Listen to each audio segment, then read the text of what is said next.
Ecclesiastes chapter 3. You know, just one thing I've been thinking about recently is just life is not fair. Everybody's always wanting somebody to fix it for them. Oh, you know, we go to politicians to help us, and we go to people and help us. But you know, life just ain't fair, and we have to tough things out. Like Jenny just got the news, this horrible news this morning. Her cousin lost a 6-month-old baby. And I tell you, that's tragedy. That's the worst news you could hear.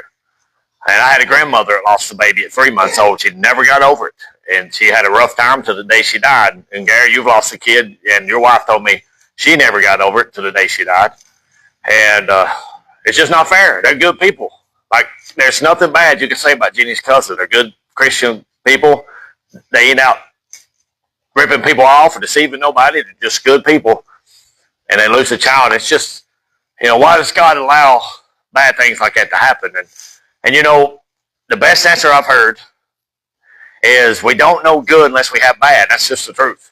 I mean, we don't know how it is to be healthy unless we get sick. You're like, well, healthy is a lot better, you know. And you appreciate your health more once you've been sick and come out of it. Or once you lose your health, you appreciate the health you had. And you don't know pain unless you know comfort. You don't know comfort unless you know pain. You don't know your bed is relaxing with air conditioner things. You have to sleep out in the streets and in the hot sun or in the ice cold weather. It kills a lot of people every winter. And you don't know what it's like to be fed good unless you've been hungry. And so there's just bad and good in this world. There's a mix. It just kind of mixes together. We have to fight through that stuff. But one day, if you're living for God, you're saved, and you're with the Lord, we go to a place that's all good. There's no death. There's no aging. There's no dying. There's no bad news that babies have passed away. There's no pain. And then you'll go to a place where all the good's took away. Where there'll be hell, where there'll be not one good thing to look forward to for eternity. I try to keep reminding myself that, you know, just keep fighting, keep pushing. Get more zealous, get more radical. Just do whatever you can to cut through what you need to cut through to reach people and to wake people up. And, you know, it's not fair. To me, it's not fair, but it don't do any good crying about it. You know, I study all week long for my lessons and for my sermons. And, you know, people I know don't study anything. They pack a house. I'm having a hard time to get people to just listen to me. I'm serious, a heart attack about the gospel. And I'm having a hard time getting a lot of people listening. And I'll see people standing there in front of a bunch of liquor bottles with millions of people listening to them talk about the Lord. I'm like, man, it's just not fair. People running off, leaving their wife and kids for another woman, become superstars, have movies made, books, and thousands of people going to church. I'm like, it's not fair, but it's just the world. It's not going to be fair. And that's why we just have to hang on to God with the good times and win the bad times. And there's going to be times to be born, there's going to be times to die. And the world is dying. I mean, it's just think about this. Like, one of my favorite places on this earth is my house. I really like my house. And I like working from home. I'm not a stay-at-home dad. I'm a work-at-home dad. I work. I sell stuff. I farm a little bit. Now I'm trying to raise chickens and stuff. I've got to turn every hobby into a business somehow. But I like being home. I do. When I was a little kid, my grandfather lived there, and he had a tractor. My first memories, I had a tractor, and I'd ride that tractor all day on that big old field, and I just loved it. Well, he seen I like riding stuff, so he got me a little motorcycle, and I'd ride a motorcycle. And then he got me a big motorcycle. I was scared now, so that's too bad I can't ride that. And then he got me a four-wheeler, and I'd ride four-wheeler all day, and then in between four-wheeler, I'd sit in the basement, and I'd watch TV. We had satellite dishes, had everything you want to watch when I was a little kid, and I'd sit and watch stuff I shouldn't have. But I loved where I live at. Now I finally live there, and I like to be home a lot. And I sold my old house to fix this one up. Mom and Dad said, you can have it if you fix it. So, I mean, it was ready for the bulldozers. It was ready for being condemned because it was the worst shape I've ever seen any house ever in my life. I had to leave the windows up for 6 months before I could even start working on it. And I had a friend that lived kind of, you know, I hate to say nasty, but, you know, the smell wouldn't bother him as bad as it would other people. So he had to come help me tear the carpet out because it smelled so bad nobody could be around it. I mean, you could be around it. And I took it to the dumpster, and the dumpster people were gagging. They said it's the worst we've ever seen in our life. That come from my house, the worst they ever seen at the dumpster, at the landfill. And they were gagging. They said, man, we smelled you coming like 2 miles away. So, what is that? Oh, no. So we was dreading it. So this is awful. And they was gagging everything. That was in my house, you know. But we fixed our house and got it livable, one step at a time. And, man, we went through bleach like you would. I would have to put a mask on. I'd put a shirt over my head, looked like a Muslim woman, and I'd put a towel around me, and I had a pump, and I'd run a pump and spray bleach as fast as I could, and then run out because you couldn't breathe in it. It was horrible. I'm not lying. I'm not lying. If somebody said I'll pay you $10,000 to spend a night in your house before we start working on it, I couldn't have done it. I said, man, I can't take the money. I'd have to be by the window. My head sticking out the window, and that's how bad it was. But we fixed it up, and I'm so super happy. So I got my house livable. But even though I've got kind of a free house in a way, we had to sell our house to fix it. That's not even a down payment. When you get a house, what's it start doing? It starts dying on you. And you have to fix the pipes. You have to fix the leaky roof. You have to fix the ceilings. You have to fix the air conditioning. You have to fix the electric and everything. And I'm not a handyman. Never liked working on stuff. My dad didn't like working on stuff. My dad worked at North from the time he was 16 to about 30. He could build a house from floor up. And he became a school teacher. He's like, man, I like reading stuff. I like studying stuff. So he became a school teacher, so he didn't have to build no more. He just didn't like doing it. He didn't like fixing stuff. And I'm the same way. I like fixing stuff. But, man, this stuff tears up all the time.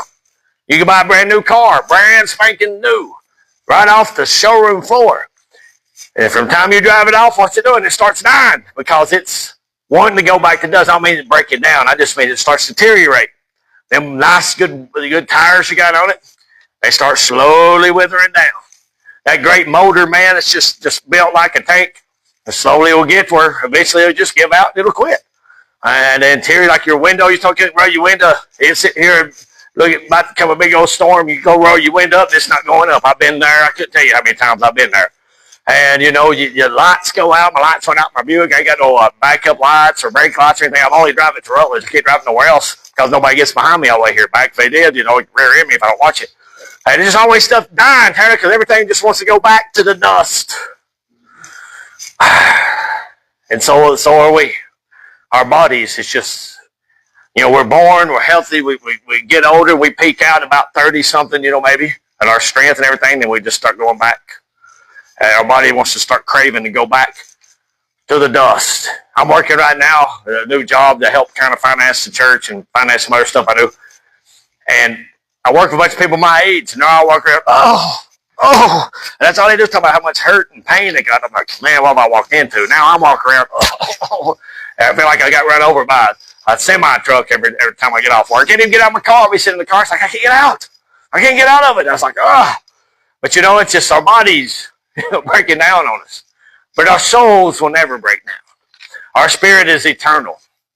And, you know, if you own a lot of stuff, like, you know, I have a whole gigantic, huge building, a warehouse full of stuff dying. You know, where he closed all the restaurants and stores and stuff down.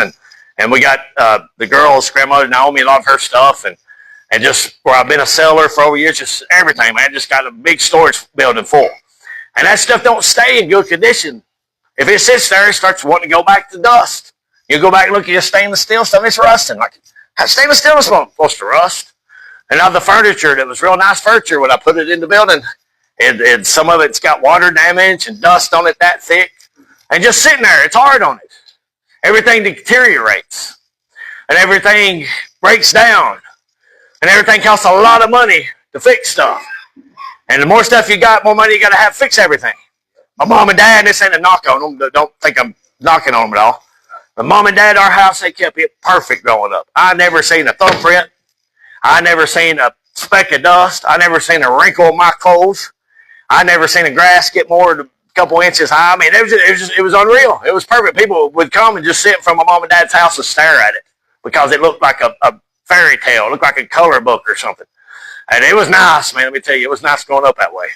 And my mom would even take the socks. I don't know if y'all might do that. And she'd pair them up, pair all the socks up and fold them. And everything had its place. And you drawer it to me. Man, it was awesome. So they're like, man, we kept this up. Let's get a bigger house. They inherited some land. They sold their house, a bunch of land. And they built that big house. You know, it was easy for them to do. They didn't have to get real bad debt for it or anything, just a little bit. Hey man, same way, kept that thing perfect, and they get older. Now they're like, oh no, now when Dad mows the yard, a little bit harder on him it was when he was 50 years old, when he moved up there. He has to wear a mask, not because of COVID, because if he breathes dust, he's down for 2 or 3 days. So he has to wear a mask. And he's got like a $15,000 lawnmower. He has a hard time, he can't mow it all one setting because it's hard. And then Mom breaks her foot, and she breaks down, so she can't keep had surgery on it, so she couldn't keep the house clean, yard mowed, and I remember walking up there one day. After Mom had been down for a while, Dad had been down a little while, and I thought, boy, this house is getting out of hand. I see like a tree growing out of one of their buildings. I thought, oh man, Mom and Dad never let that happen. And I seen the yard, they'd be weed eated, and toilets were tore up, and everybody, why don't you help them? I did help them. I had put 2 toilets in.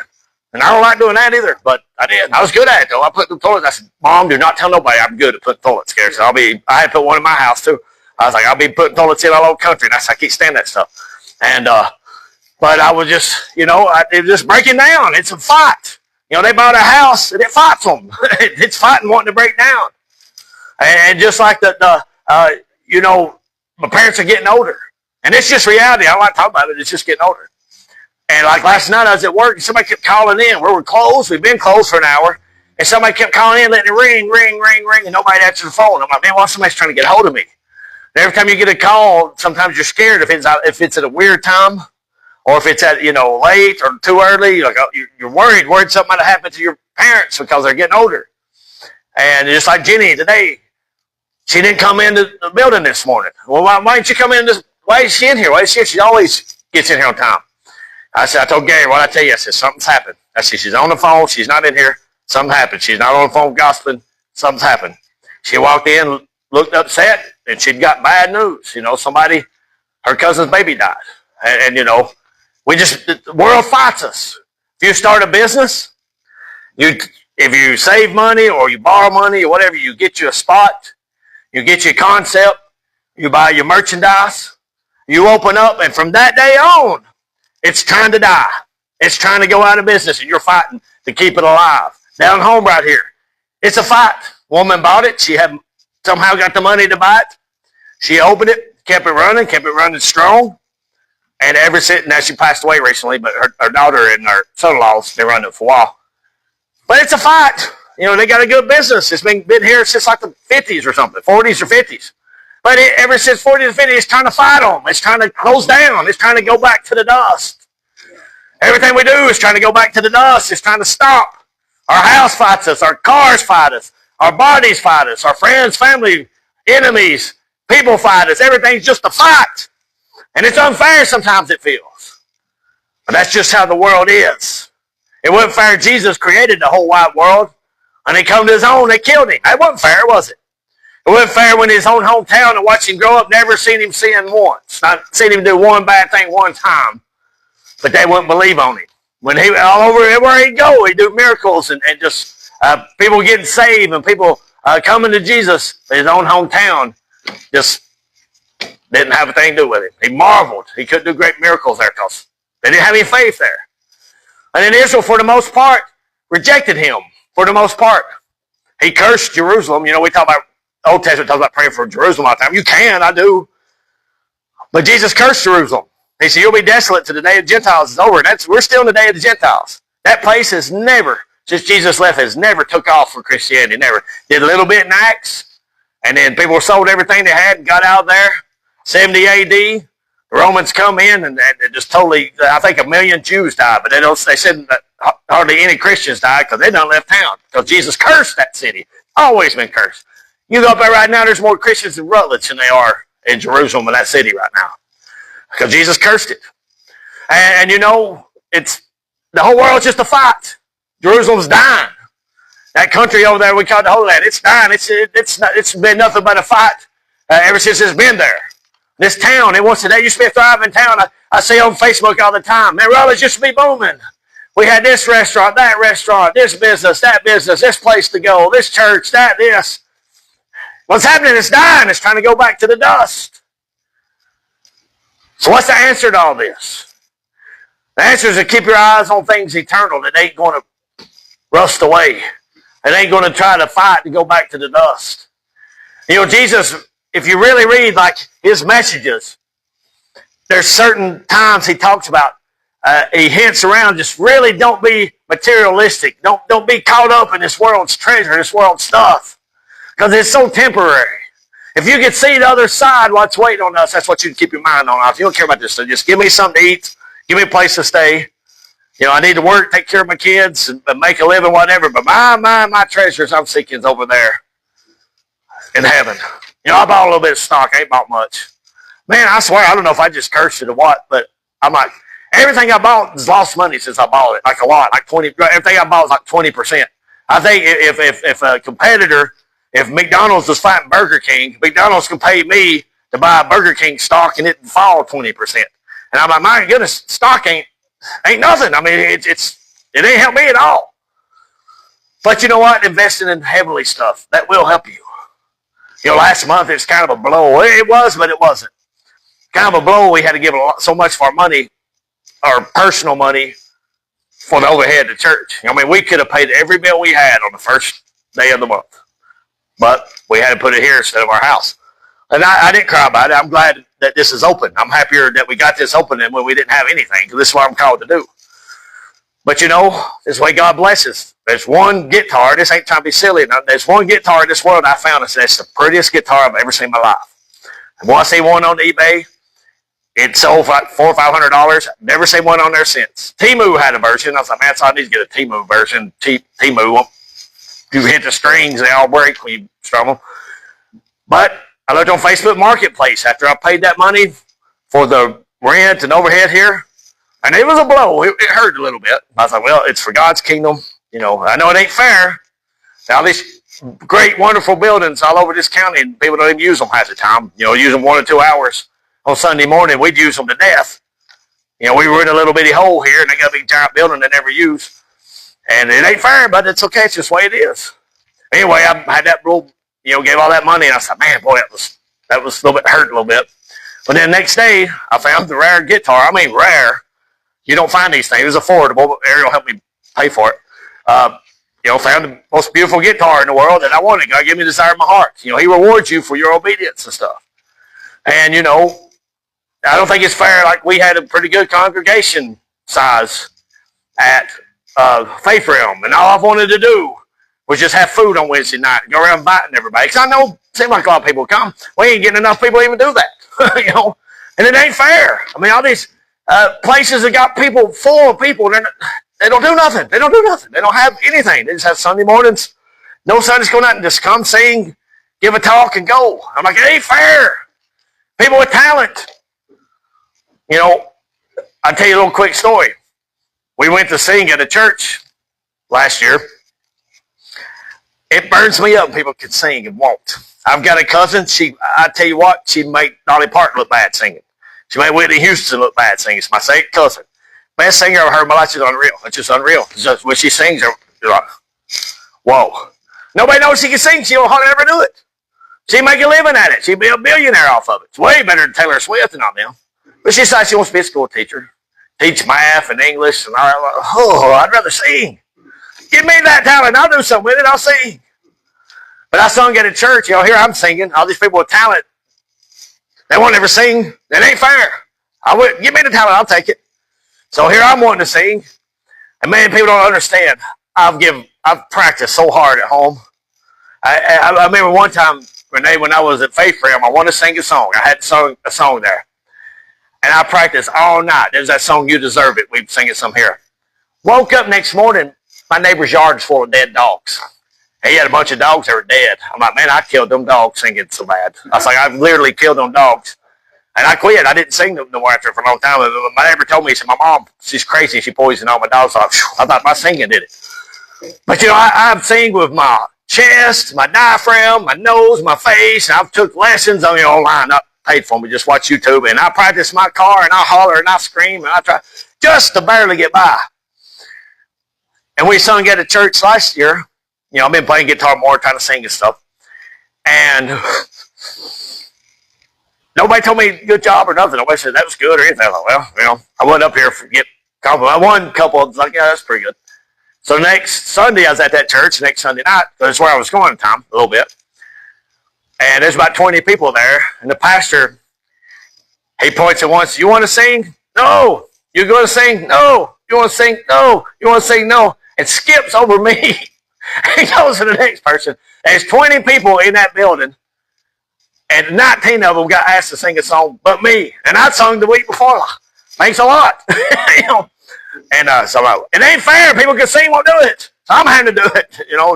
And I get hints stuff sometimes. I asked my friend one day, the other day, he's a real good musician. I said, what do you think about our music? Of course, I sung every song. He goes, you really need to get a good singer. And I take the hint. I got it. But, you know, it ain't fair. The ones that can sing out here, they're going to other places, not doing nothing. They can be here. You know, I want to hear some good voices and stuff. But it ain't fair the way we do. We can't sit around crying about it. If I get on Facebook and start crying around, cry. It's just going to repel people. It don't help people. I've got victory in the Lord. I don't care if everything bad's happening. You know, I've told you all about the torment, misery I was in when we closed Faith Room down. We couldn't find a church to fit in at. That was miserable. That was horrible. I got anxiety again. I got to start getting depression again. I know. I ain't had this a long time. It was awful. But you know, that misery and all that stuff, it made me stay stronger here. Because I'm the kind of person, I try stuff. I like to step out and try things. And man, I tried this and it didn't seem like it was going to be a hit. But they weren't going to catch on. Out the door I go. But you know what? It was so miserable not being able to fit in a church here or find a place or being asked to be used or just a Sunday school teacher, music, preach a little bit or something, just sitting around on the bench not doing what I'm called to do. But so miserable that I'm willing to tough it out here. And see, Michael Jordan, what made him so good? He didn't just wake up one day and had just the best talent in the world. He had talent, but he didn't have the best in the world. He said that like he didn't make the basketball team one year at his high school or something. And it just really aggravated him. So he practiced so hard.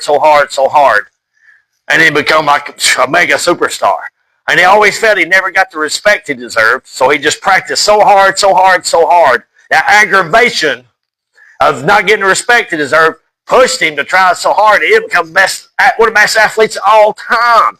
I mean, like a multi-billionaire. I remember in the 80s as a kid, you know, he'd be dribbling down the court and he'd jump from here to that road over there. Right? This looked like he's flying in the air 30 foot with his tongue out. He'd slam it, man, those shoes be flying off the shelf. See, he didn't think it was fair. He wasn't getting no respect. So what did that do? It built something inside of him. It built a drive inside of him. I had a friend that I grew up with a little bit. He's a little bit younger than me. We played Little League when we were kids. He was a year behind me. I was like 6th grade. He was in 5th grade. And we was picking all-stars. My dad volunteered to teach the all-stars. So they was down to the last one pick. You're only allowed to pick like 12 kids, whatever. They picked all the 6th graders they was going to pick. And you're going to get a few from each team. And it was down to the assistant coach's son or this other boy. And they were both 5th graders. And the assistant coach's son won't get played none. Neither one of us won't get played none. But my dad said, since you're helping me assistant coach, let's pick your son, you know, because you've got to be up there. Just let him play. And he didn't get to play much anyway. And it made that other boy so mad. He thought that was so unfair. Aggravated him so much that he practiced just to show us, to show my dad, you know, you should have picked me. And he became like an all-American baseball player in high school and stuff. And I think he got scholarships and everything. And he told me it still aggravates him he wasn't picked for that team. But I said, look, man, if we'd picked you, you'd probably never been no count at baseball. But we didn't pick you, made you mad, but made you a star. So things ain't fair for a reason. God knows what he's doing. And we get mad. We shake our fist. We get disappointed. We get upset. But listen, God knows what's going on. A lot of this stuff we bring on ourselves too. I want to read out Ecclesiastes chapter 3. We've heard songs use these as lyrics, this good scriptures lyrics. It said, to everything there is a season and a time to every purpose under heaven. A time to be born, a time to die. A time to plant, a time to pluck up that which is planted. Just note real quick. You know, I can't read without stopping. You know, we grow a garden to grow food. And our food is so unhealthy today. You know, it can give us diseases and stuff. Somebody said, you know, 50 years ago, 80% of the food we buy at the grocery store didn't even exist. You know, Doritos and Pringles and a lot of food and snacks we get. And a lot of 80% of the diseases we got didn't exist either. So But if you try to buy healthy food that ain't got a bunch of chemicals and stuff in it, it only lasts a couple of days because it's dying. It's trying to go back to the dust. And the reason they put so much chemicals in our food is making it sick stuff so the food won't die in a couple of days. So it lasts a while. So see, it's just always a fight. You go to a garden to feed your family or go to a garden to eat some healthy food. And I've done that this year.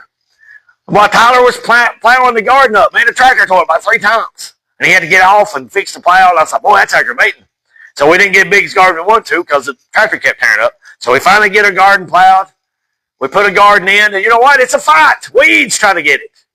Bugs try to eat what we're trying to have. Rabbits come over there. And I planted some plants to start them, and I was going to take them to the garden. Rabbits going over there digging them up and eat them. It's just always a fight. Everything's a fight.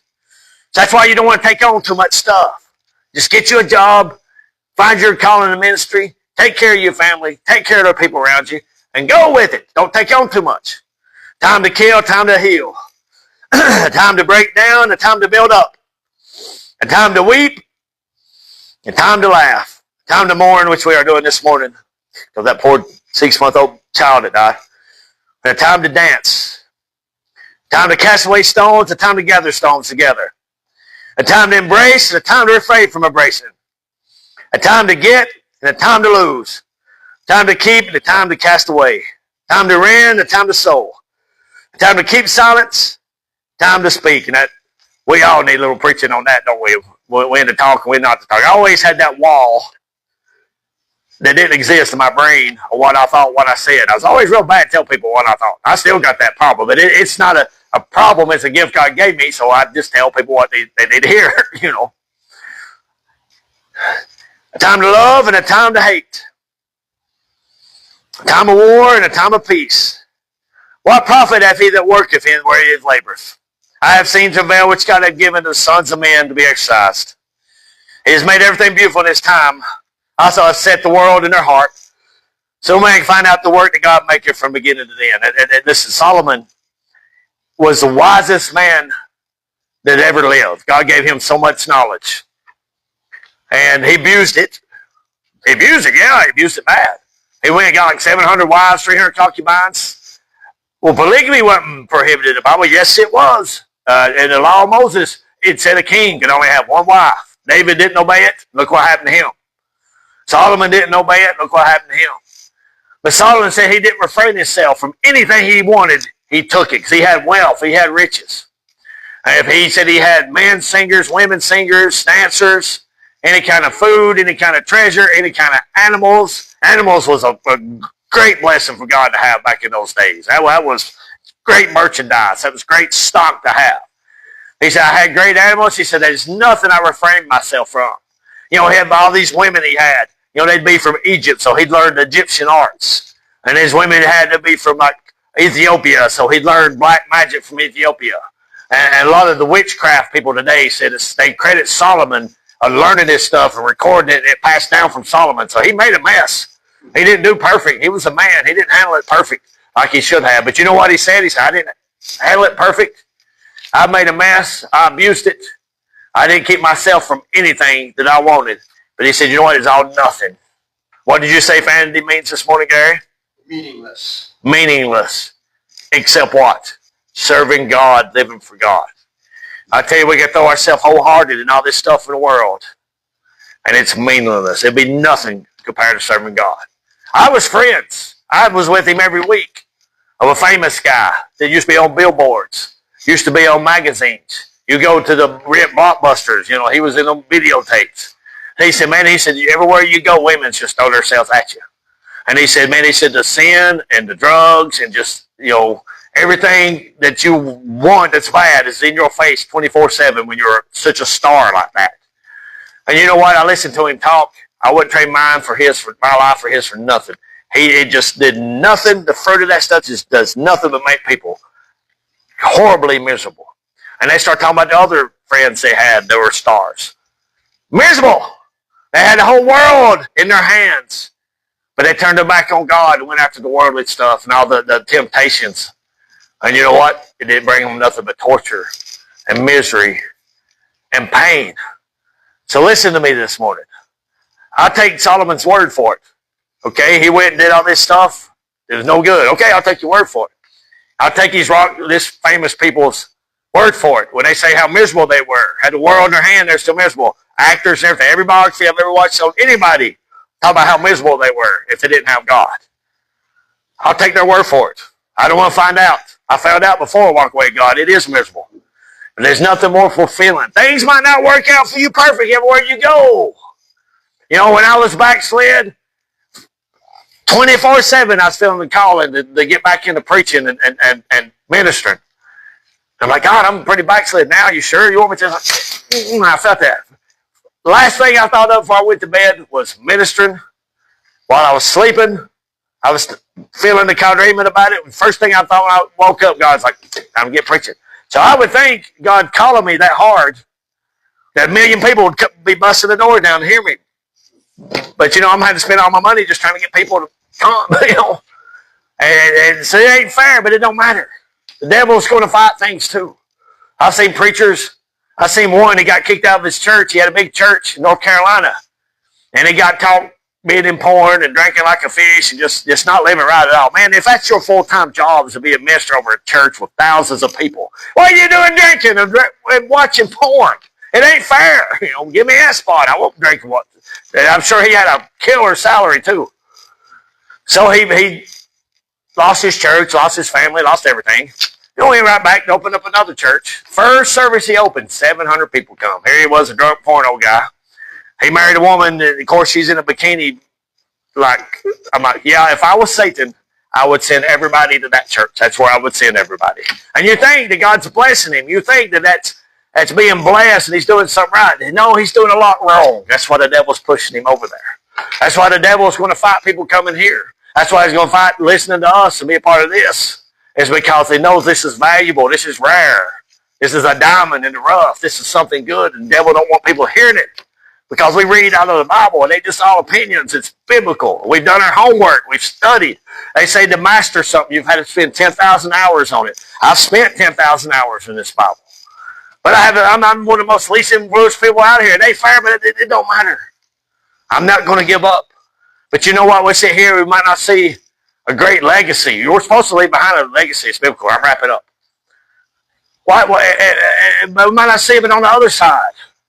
It's going to be different. There's rewards wait for us in heaven. That's eternal stuff. This is just temporary anyway. There's anything I can gain here, it's just going to rust and try to die on me. But I'll end at this little statement right here.